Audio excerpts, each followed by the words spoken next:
ওদিকে আমার মাওলার হুকুম অনুযায়ী আজরাইল আলাইহিস সালাতু ওয়াস সালাম পিছনে হাত পাইতে দাঁড়াই অপেক্ষায় আছে। আমার মালিক যখন ডাক দেয় বলে আজরাইল ধর, যখন আমার মাওলা বলবে ধর, ওই সময় যদি থাবা দিয়া বসে বাজান আর তো বুঝি কোনো দিন আর না। আমার বাজানদেরকে বলবো দুনিয়ার পিছনে যারা পড়বা আখেরাতকে যারা ভুলবা সেই বাজানদেরকে বলো, পর্দালে মা বোনদেরকে বলবো বাজান রে ওই আখেরাতের ব্যাপারে, কবরের ব্যাপারে, জাহান্নামের ব্যাপারে আমার মাওলা আল্লাহ রাসূল সাল্লাল্লাহু আলাইহি ওয়াসাল্লাম যে আযাবের ঘোষণা দিয়েছে ওই এক শ্রেণীর আযাব সহ্য করার শক্তি দুনিয়ার কোনো মানুষের নাই। অল্প বয়সে আল্লাহর হাবিব সাল্লাল্লাহু আলাইহি ওয়াসাল্লাম তার দাড়ি মোবারক পাইকে গেল, পিঠ মোবারক গুজা হয়ে গেল। সাহাবায়ে কেরাম বলে ইয়া রাসূলুল্লাহ, ইয়া হাবিবাল্লাহ, এত অল্প বয়সে আপনার দাড়ি মোবারক কেন পাইকে গেল, আপনার পিঠ মোবারক কেন গুজা হয়ে গেল?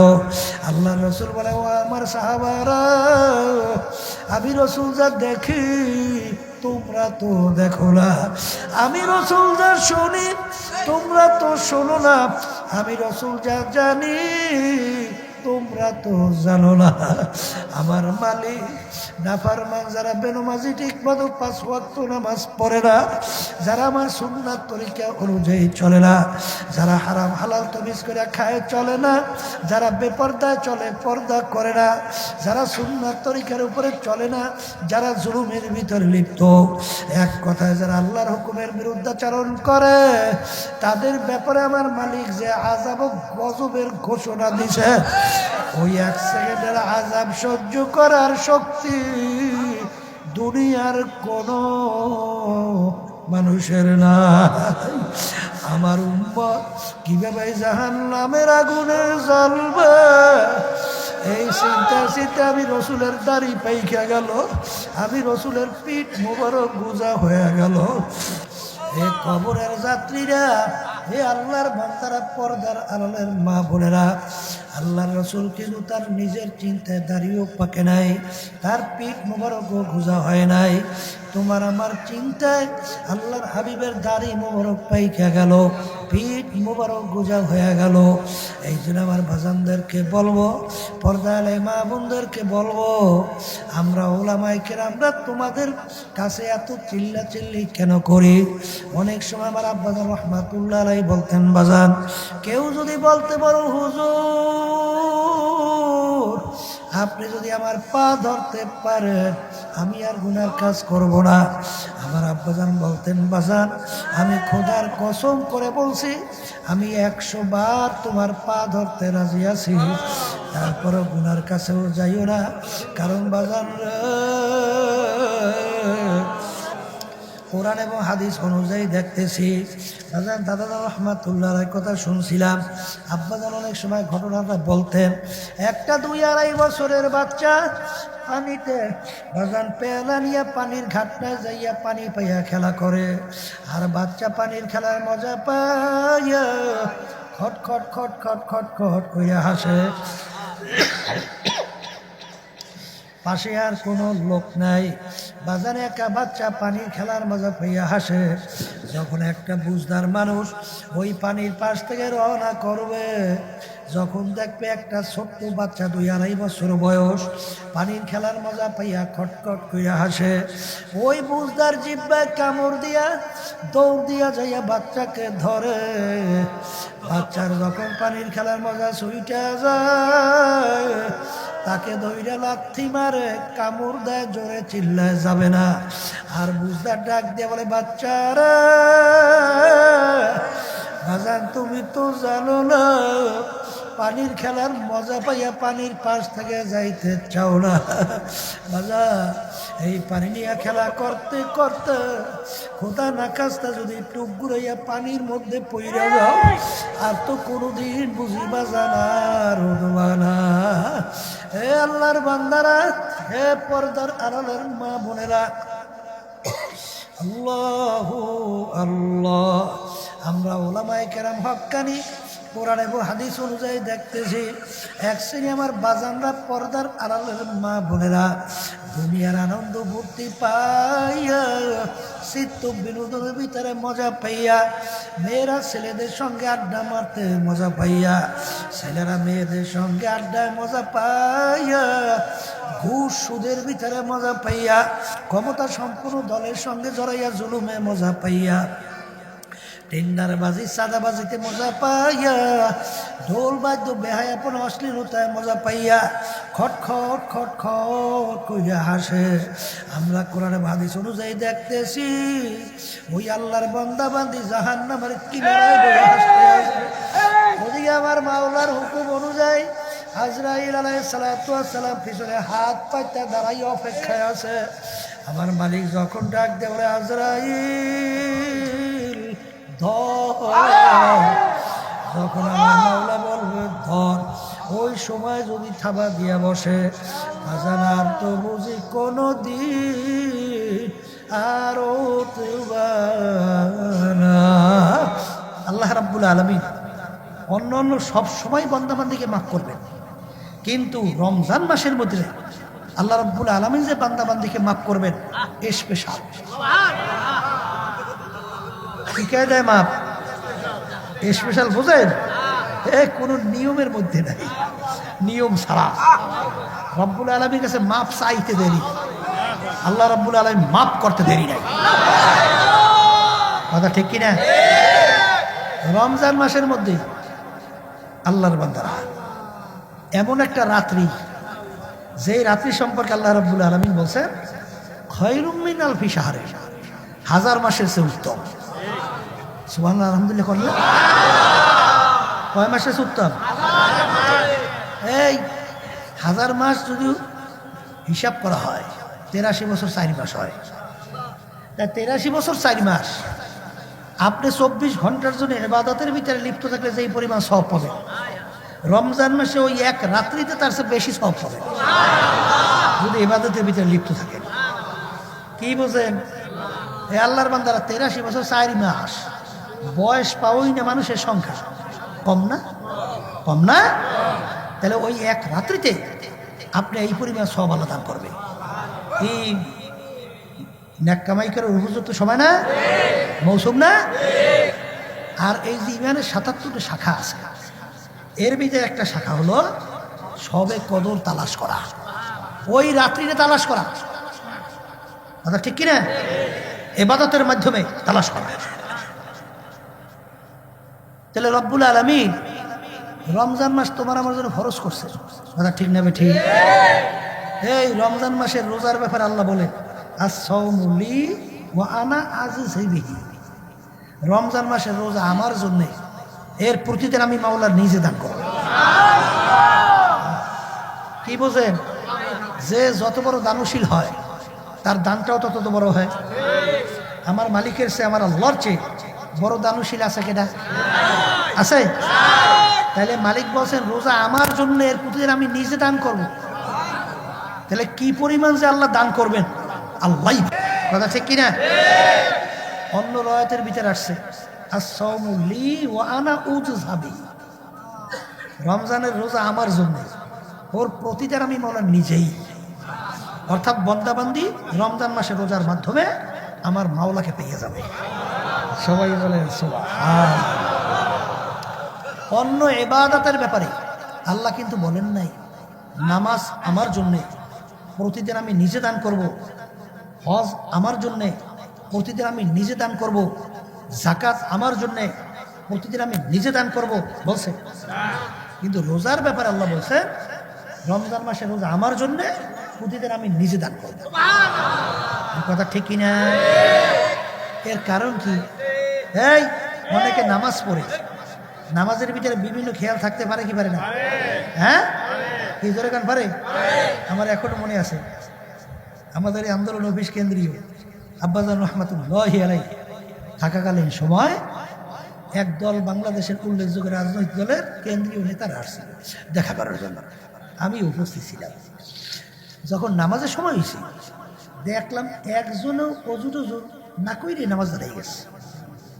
আমি চিনতে গেলাম দেখো তামসা, মনে হয় যেন সব বিরাট বিরাট আল্লাহ বলি সবসময় অজু থাকে। কথা বলছেন? অর্থাৎ ধারণা সিংহভাগ অজু না করে নামাজ দাঁড়াই গেছে। দুনিয়ামুখী রাজনীতি। কথা বলছেন? তাহলে ওরাই নামাজটা পড়ছে কি সমাজকে দেখাবার জন্য? আল্লাহর জন্য পড়ছে? হ্যাঁ, অনেকে হজ করিয়া আসে, যদি পিছনে হাজেই না লেখে সেইটা যায়, এই বেটা এই বেটা এই আমি হজ করিয়া আসছি জানোস না, হাজিরা লেখলি না কেন? হ্যাঁ, হাজি লেখলি না কেন? তাহলে হজ করছে আর হাজি লকব লাগাবার জন্য, আল্লাহর জন্য হয় নাই। মুসা আলাইহিস সালামের জামানায় এক বড় লোকের বাড়ির পাশে এক গরিব বেচারার বাড়ি। বাচ্চাগুলো খানা না পাওয়ার কারণে পেটের ক্ষুধায় এমনভাবে কাঁদতেছে, রুটা বের হবে ছটফট করতেছে। তখন ঘরের ভিতরে মায়ের সামনে সন্তান যখন পেটের ক্ষুধায় মরণাপন্ন ছটফট করে, কোনো মা সহ্য করতে পারে? হ্যাঁ, পাশের বাড়ি যখন এই বড় লোকের কাছে যাইয়ে বলল যে ভাই, আমার সন্তানগুলো খানা না পাওয়ার কারণে পেটের ক্ষুধায় অস্থির হইয়া ছটফট করতেছে, মারা যাওয়ার উপক্রম, আপনি কিছু খাবার দেন, বাচ্চাগুলো বাঁচবে। তখন ওই লোকটা এত খারাপ প্রকৃতির ছিল, সে বলল তুমি যদি আমার সঙ্গে অপকর্মে লিপ্ত হইতে পারো তাহলে এর বিনিময়ে তোমাকে খানা দেব। এই কথা শুই না আল্লাহর বান্দি চলে গেছে, খানা নেয় নাই। এরপরে দেখে বাচ্চাগুলো শ্বাস আর উঠাইতে পারে না, এখন মরা মরা অবস্থা। তখন মা তো আর হুঁশ নাই, দৌড় দিয়ে গেছে যে তোর প্রস্তাব আমি রাজি আছি, দে খানাগুলো দে, বাচ্চাগুলো আগে বাঁচো। যখন নাকি বদমাইশ খারাপ কাজের জন্য অগ্রসর হইতেছে, তখন ওই আল্লাহর বান্দি থরথর করে কম্পন শুরু হয়ে গেছে। তখন সে ডাক দিয়ে বলে যে তোমার কি হলো, তুমি এরকম কাঁপতেছো কেন? বলে আল্লাহর ভয়। কার ভয়? আল্লাহর ভয়। বলার সঙ্গে সঙ্গে ওই আল্লাহর বান্দার মধ্যে আল্লাহর ভয় এসে গেছে। বলে আমার মাওলা, আমার মতো নেবু খারাম তো আর দ্বিতীয় দুনিয়া থাকতে পারে না। তুমি আমাকে ধনী বানাইছো, তুমি আমাকে সম্পদের মালিক বানাইছো। মালিক, সন্তানগুলো পেটের ক্ষুধে মারা যায়, এই অবস্থায়ও তোমার ভয় তার ভিতরে এত প্রবল, তার শরীরের ভিতরে থরকম্পন শুরু হয়ে গেছে, আমার চেয়ে নেবু খারাপ তো আর দ্বিতীয় হইতে পারে না। এই কথা বইলা আল্লাহর বান্দার ভিতরে যখন ভয় চলে আসছে, তখন ওই আল্লাহর বান্দা গুনার থেকে ফিরে আসছে। যখন ফিরিয়ে আসছে, আল্লাহ রাব্বুল আলামিন তার জামানা নবী মুসা আলাইহিস সালাম তার কাছে ওহী পাঠাইয়া বলে, হে আমার নবী মুসা, তুমি অমুক জায়গায় অমুক বন্দাকে সুসংবাদ দাও, ও যে ওর জীবনের সব গুণ আমি মাফ করে দিলাম। মুসা আলাইহিস সালাম চলে আসছে। আয়েশা জিজ্ঞাসা করে, ব্যাপার কি? তুমি এমন কি আমল করলা যে আল্লাহ রাব্বুল আলামিন ওহীর মাধ্যমে আমাকে পাঠাইছে তোমাকে সুসংবাদ দেওয়ার জন্য? এমন কি আমল তুমি করছো? তখন সেই আল্লাহর বান্দা এই ঘটনা যখন উল্লেখ করলেন, তখন মুসা আলাইহিস সালাম বলেন, তোমার কিসমত ভালো, তোমার ভিতরে আল্লাহর ভয় পয়দা হওয়ার কারণে রব্বুল আলামিন তোমার জীবনে সব গুনাহ মাফ করে দিয়েছে। ওয়ানাহান নাফসা আনিল হাওয়া ফা ইন্নাল জান্নাতা হিয়াল মাওয়া। যেই আল্লাহর বান্দা বান্দি আমার মাওলার ভয় তার ভিতরে পয়দা হবে এবং গুনার থেকে ফিরবে, সে ব্যাপারে আল্লাহ রাব্বুল আলামিন তোর জন্য বেশ তো সুসংবাদ আল্লাহ দান করছে। কথা ঠিক কিনা? আর এই আল্লাহর ভয় পয়দা করার জন্য মাধ্যম হলো উল্লেখযোগ্য রমজান মাসের রোজা। কথা ঠিক কিনা? রোজার মাধ্যমে আল্লাহর ভয় ভিতরে কি হয়? কম কম কম আল্লাহর ভয় কি হয়? রমজান মাসে রোজা ছাড়বেন? এক শ্রেণী আমার বাজানদেরকে দেখা যায়, শোনা যায়, রোজা তো রাখি না, বরঞ্চ দিবালোকে মানুষের সামনে খাওয়া দাওয়া করে এবং পান করে। আচ্ছা, আমি জিজ্ঞাসা করি, বাজান, রমজান মাসের রোজারা ফরজ আমি করছি? কোনো আলেম করছে? কোনো পীর করছে? কে করছে? আল্লাহ রমজান মাসের রোজা ফরজ করছে। এক শ্রেণীর মানুষ রোজা রাখে নাই, কিন্তু নিজেকে নিজে অপরাধী মনে করছে যে আমি রোজা রাখি নাই, আমি একজন অপরাধী। সে গোপনে গোপনে খাইছে, এ একটা ধারা। আর যে নাকি প্রকাশ্যে সবাই সামনে মুখ ফুলাইয়া গলা টান কইয়া দিবালোকে রোজার মধ্যে খায়, এই চ্যালেঞ্জটা কার সঙ্গে হয়? কার সঙ্গে হয়? হ্যাঁ, হে কপাল পোড়া, ভালো করে যাই না রাখিস।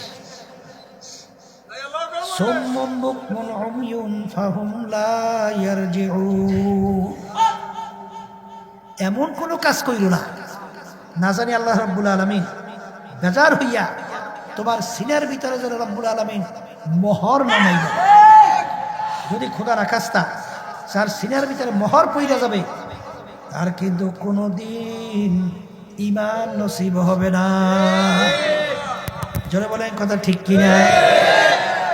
এই আল্লাহর বান্দারা, পর্দালে মা বোনেরা, রমজান মাসের রোজার মাধ্যমে আল্লাহর ভয় ভিতরে পয়দা হয়। আর রমজান মাসের রোজার মাধ্যমে বন্দাবান্দি আমার মাওলাকে পাইয়া যাবে। আসসাউমুলি ওয়া আনা উজযা বিহি।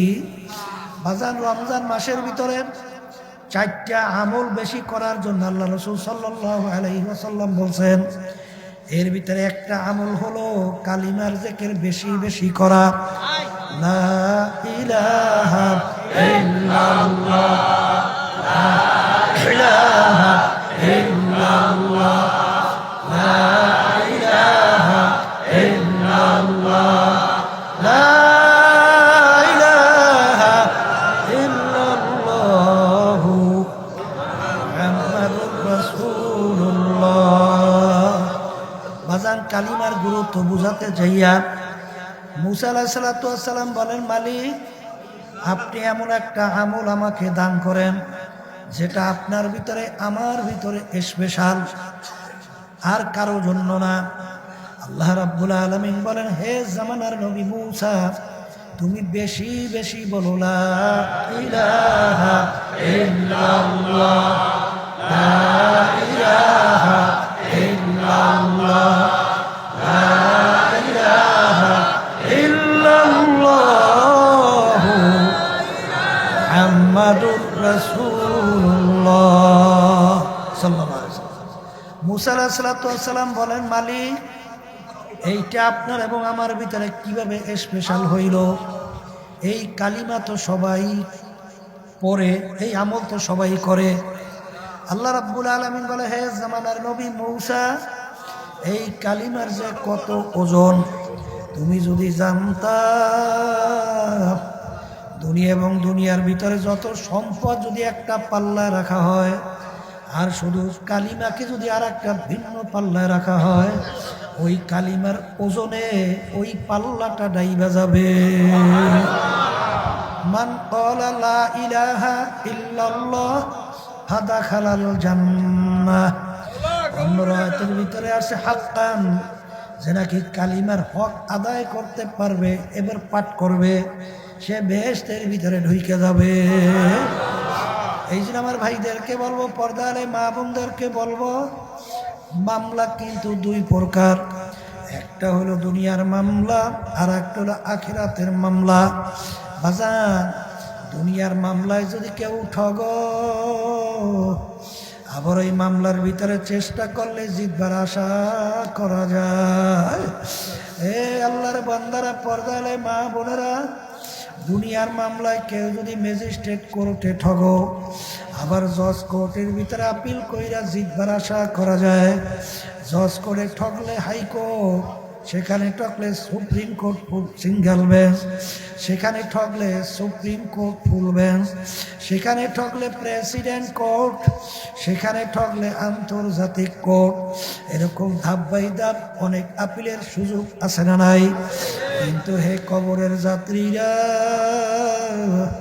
তোমার আমার সামনে যে আখিরাতের 5টা মামলা দাঁড় হয়ে আছে, তার ভিতরে একটা হলো মৌতের মামলা, আর একটা হলো কবরের মামলা, আর একটা হলো কিয়ামতের ময়দানের মামলা। মিজান পুলসিরাতের মামলা। কেউ যদি খোদা না কাজ নেই মামলায় একবার ঠই যাব, আর দ্বিতীয়বার দুনিয়াতে এসে আপিল করি আর জিতবার কিন্তু আর আশা নাই। আমিনু কামা আমানান নাস।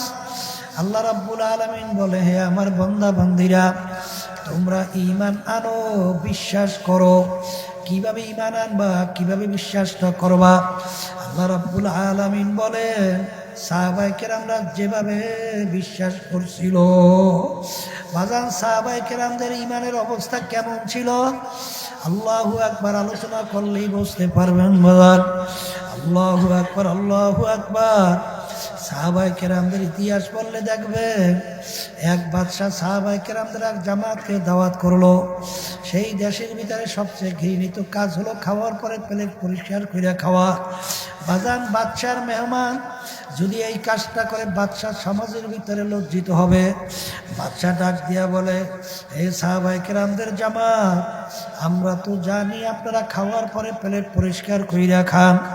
আমার দেশের ভিতরে সবচেয়ে ঘৃণিত কাজও এইটা আজকে আমার সম্মানের জন্য করলে আমি সমাজে মুখ দেখাতে পারবো না, এইটা আজকে বাদ দেওয়া লাগবে। সাহাবায়ে কেরামদের জামাত বলে, বাদশাহ, আমরা বাদশার মেহমান হব, এই সম্মান কামাই করতে যাই আল্লাহ রাসূল সাল্লাল্লাহু আলাইহি ওয়াসাল্লাম তার একটা সুন্নাত ছেড়ে দেব।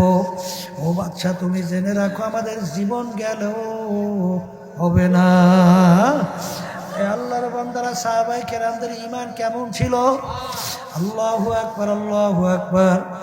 উসমান গনি রাদিয়াল্লাহু তাআলা আনহু বাজার অনেক সময় কবর দেখলে এমনভাবে অঝরে কান্না শুরু করতেন, কাঁদতে কাঁদতে দাঁড়ানো অবস্থায় ঠাস করে বসে পড়তো। লোকেরা বলে, হুজুর,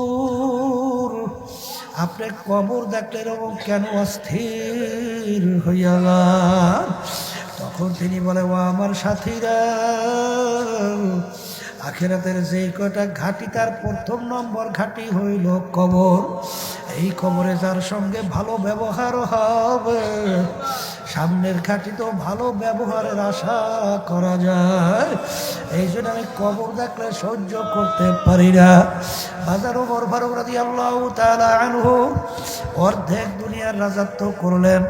তার ইতিহাস পড়লে দেখবে, তিনি মাওলার ভয়, জাহান্নামের ভয়, কাঁদতে কাঁদতে গাল মোবারকে দুইটা কালো দাগ পইরা গেছিল। লোকেরা বলে, আমির, আপনার গালের কালো দাগ তো ভালো দেখা যায় না, ঔষধ লাগান, ভালো হবে। তিনি বলে, ও আমার সাথীরা, মালিক যখন জিজ্ঞাসা করবে, ওমর কি আমল নিয়ে আসছো, বলবো, মালিক তোমার ভয়, তোমার জাহান্নামের ভয়। কাঁদতে কাঁদতে গালের ভিতরে দাগ পরাইয়া নিয়ে আসছি। এই আল্লাহর বান্দারা, পর্দায় মা বোনেরা,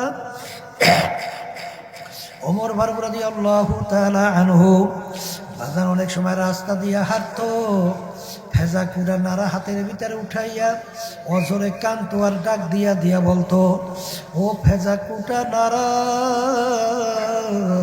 তুই আমার চেয়ে অনেক ভালো, তোর কোনো হিসাব নাই, তোর কোনো জাহান্নাম নাই, তোর কিয়ামতের ময়দানে দাঁড় হওয়া লাগবে না, মালিকের সামনে দাঁড়াইয়া হিসাব দেওয়া লাগবে না, তুই মাটির সঙ্গে মিলে যাবি। কিন্তু আমি ওমর মানুষ, আমার মালিকের সামনে আমার দাঁড়াইয়া হিসাব দেওয়া লাগবে। ও ফেজা কুটার নারা, তুই আমার চেয়ে অনেক ভালো। এ দুনিয়াদার পাগল, আলী রাদিয়াল্লাহু তাআলা আনহু অনেক সময় যখন ওযু করতে যাইতেন, চেহারা মোবারক লাল হইয়া যাইত। জিজ্ঞেস করে, আমির, আপনার চেহারা মোবারক এইভাবে কেন লাল হইয়া যায়? আরে আমি ওযু করতে যখন যাই, তখন আমার খেয়াল আসে আমি কার সামনে দাঁড় হওয়ার জন্য রওনা করছি, কোন জায়গা থেকে আমার কি বেয়াদবি হয়, কি ভুল হয়, আমার তো জানা নাই। এই ভয় আমার এরকম অবস্থান হইয়া যায়। কিন্তু আমার বাজানদেরকে বলবো, পর্দার আড়ালের মা বোনদেরকে বলবো, বাজান আমিনু কামা আমানান নাস, তোমরা ঈমান আনো, বিশ্বাস করো সাহাবায়ে কেরামরা যেভাবে ঈমান আনছিল। এক শ্রেণী আমার বাবারা, এক শ্রেণী পর্দার আড়ালের মা বোনেরা দুনিয়াকেও খুশি রাখে, মসজিদে দিয়া সেজদায় বুঝে আমার মালিককেও খুশি করতে চাই। কিন্তু আল্লাহ রাসূল বলে, ও আমার উম্মতেরা, দুনিয়া এবং আখিরাতের সম্পর্ক কাজ জরুরতে দুই সতীনের মতো। দুই সতীন একত্রে যেভাবে খুশি রাখা যায় না, এইভাবে একত্রে আখিরাত এবং দুনিয়াকেও খুশি রাখা যায় না। কেউ যদি দুনিয়াকে খুশি করো, আখিরাত বেজার হবে। কেউ যদি আখিরাতকে বেজার করো, দুনিয়া খুশি হবে। এই জন্য আমার বাজানদেরকে বলবো, বাজান পর্দার মা বোনদেরকে বলবো, বাজান দুনিয়া সম্পর্কে একটু চিন্তা করো। দুনিয়া দারুল মেহনে ওয়াল বালা, দুনিয়া কিন্তু বালা মুসিবতের জায়গা, দুনিয়া কিন্তু ব্যারাম আর রোগ ব্যাধির জায়গা। বাজার এখানে আরামের জায়গা না। কেউ কোনোদিন আরাম পায় না, কেউ কোনোদিন পাবে না। এমন একটা লোক বের করতে পারবেন না, সে বলবে আমি খুব ভালো অবস্থানে 100%। বাজান যখনই আলোচনা করবেন, দেখবেন একদিন না একদিক থেকে সমস্যায় আছে। আসলে দুনিয়া শান্তির জায়গা না। কেউ কোনোদিন শান্তি পায় নাই, কেউ কোনোদিন পাবে না। কিন্তু আমার বাজানদেরকে বলবো, দুনিয়ার ভিতরে আমার মালিক তোমাকে আমাকে পাঠাইলেন আখিরাত কামাই করার জন্য। কিন্তু আমার বাজানদেরকে বলবো, দুনিয়ার পিছনে যারা পড়বা, আখিরাতকে যারা ভুলবা, সেই বাজানদেরকে বলো, পর্দালের মা বোনদেরকে বলবো, বাজান রে, ওই আখিরাতের ব্যাপারে, কবরের ব্যাপারে, জাহান্নামের ব্যাপারে আমার মাওলা আল্লাহ রাসূল সাল্লাল্লাহু আলাইহি ওয়াসাল্লাম যে আযাবের ঘোষণা দিয়েছে, ওই এক শ্রেণীর আযাব সহ্য করার শক্তি দুনিয়ার কোনো মানুষের নাই। অল্প বয়সে আল্লাহর হাবিব সাল্লাল্লাহু আলাইহি ওয়াসাল্লাম তার দাড়ি মোবারক পাইকে গেল, পিঠ মোবারক গুজা হয়ে গেল। সাহাবায়ে কেরাম বলে, ইয়া রাসূলুল্লাহ, ইয়া হাবিবাল্লাহ, এত অল্প বয়সে আপনার দাড়ি মোবারক কেন পাইকে গেল, আপনার পিঠ মোবারক কেন গুজা হয়ে গেল? আল্লাহ রাসূল বলে, ও আমার সাহাবারা, আমি রাসূল যা দেখি তোমরা তো দেখো না, আমি রাসূল যা শুনি তোমরা তো শোনো না, আমি রাসূল যা জানি তোমরা তো জানো না।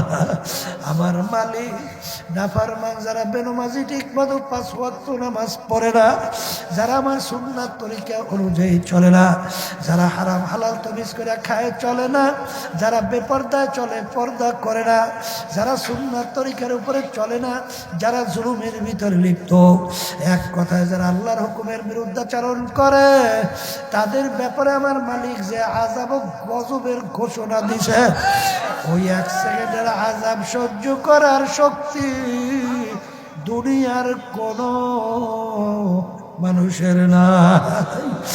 আমার উম্মত কিভাবে জাহান্নামের আগুনে জ্বলবে, এই চিন্তা আমি রসুলের দাড়ি পাইকা গেল, আমি রসুলের পিঠ মোবারক গুজা হয়ে গেল। এ কবরের যাত্রীরা, হে আল্লাহর বান্দারা, পর্দার আড়ালের মা বোনেরা, আল্লাহর রাসূল কিন্তু তার নিজের চিন্তায় দাড়িও পাকে নাই, তার পিঠ মোবারকও গুজা হয় নাই। তোমার আমার চিন্তায় আল্লাহর হাবিবের দাড়ি মোবারক পাইকা গেল, পিঠ মোবারক গুজা হয়ে গেল। এই জন্য আমার বাজানদেরকে বলবো, পর্দালে মা বোনদেরকে বলবো, আমরা ওলামায়ে কেরামরা তোমাদের কাছে এত চিল্লাচিল্লি কেন করি? অনেক সময় আমার আব্বাজান রহমাতুল্লাহ আলাইহি বলতেন, বাজান কেউ যদি বলতে পারো হুজুর আপনি যদি আমার পা ধরতে পারেন, আমি আর গুনার কাজ করব না।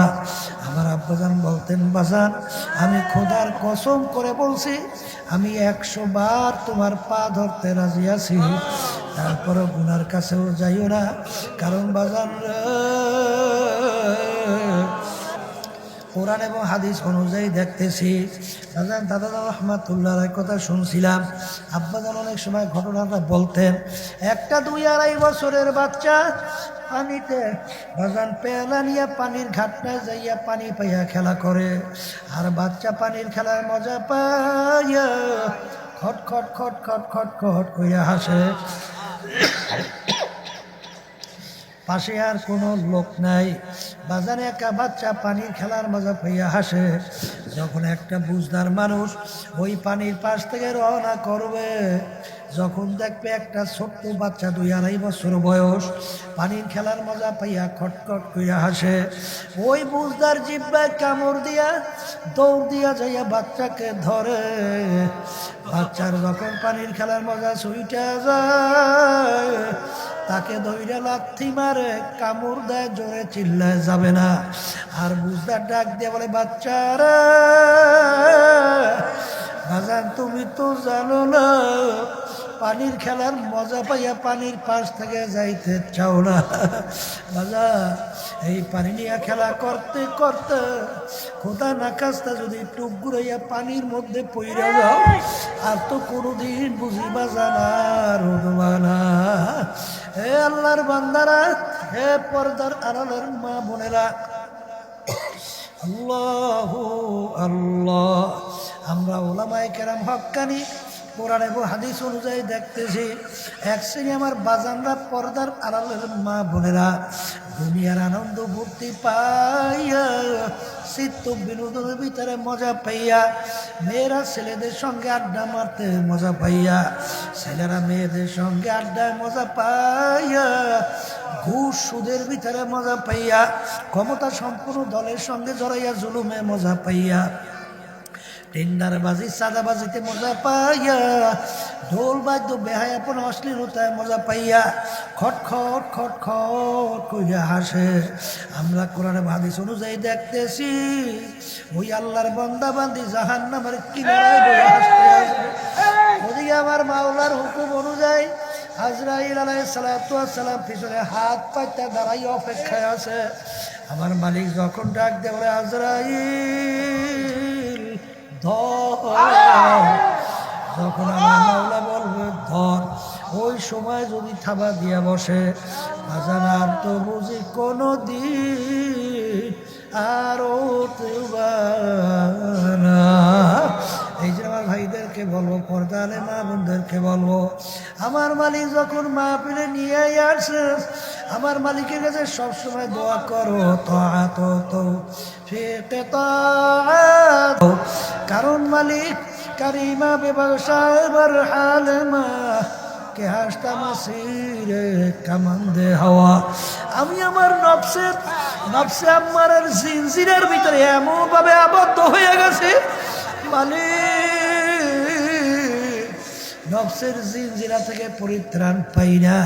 তুমি যদি দয়া মায়া কইরা তুমি আমাকে আল্লাহু আল্লাহ।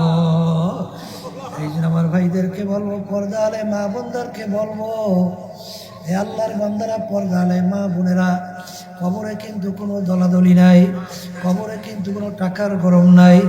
কে পীর, কে মুড়ি, কে ধনী, কে গরিব, কে এমপি, কে মিনিস্টার, কে মেম্বার, কে রাস্তার ফকির, এই পরিচয় কিন্তু আমার মালিকের কাছে নাই বাজার। হে আল্লাহর বান্দারা, পর্দালে মা বোনেরা, আমার মালিকের দরবারে যদি ঈমানকে মজবুত কইরা নেক আমল করিয়া দুনিয়া থেকে বিদায় নিয়ে কবরে যাইয়া সইতে পারো বাজান রে, আমার মালিক তোমার জন্য আমার জন্য এমন ভাবে ঘোষণা দিয়েছেন, আল্লাহু আকবার। আল্লাহর হাবিব বলেন, ও আমার উম্মতেরা, এই কবর কিন্তু আসল কবর না। কোন কোন আল্লাহর বান্দাবান্দি কবর একটা বেহেশতের বাগান হবে। আল্লাহ আপনি আমার জন্য, আমাদের সবার জন্য কবুল করেন। আর কোন কোন নাফরমানের কবরের ভিতরে জাহান্নামের আগুন এসে ভইরা যাবে, নাফরমানকে উঠাইয়া ফুটাইয়া পড়বে। ওই আযাব সহ্য করার শক্তি দুনিয়ার কোনো মানুষের নাই। আমার মালিক যখন নিয়ে আসছেন, আমার মাওলা বড় দয়ার মাওলা, বড় মায়ার মাওলা। বাজান তুমি দিলটাকে বাইয়া, দুই চোখের পানি ছাইয়া আমার মালিকের দরবারে যদি মাপ চাওয়ার মতো চাইতে পারো, আমার মালিক শুধু মাফ করবেন তাই না, তোমার আমার গুনাহকে আমার মাওলা নেকের দ্বারা পরিবর্তন কইরা দিবে।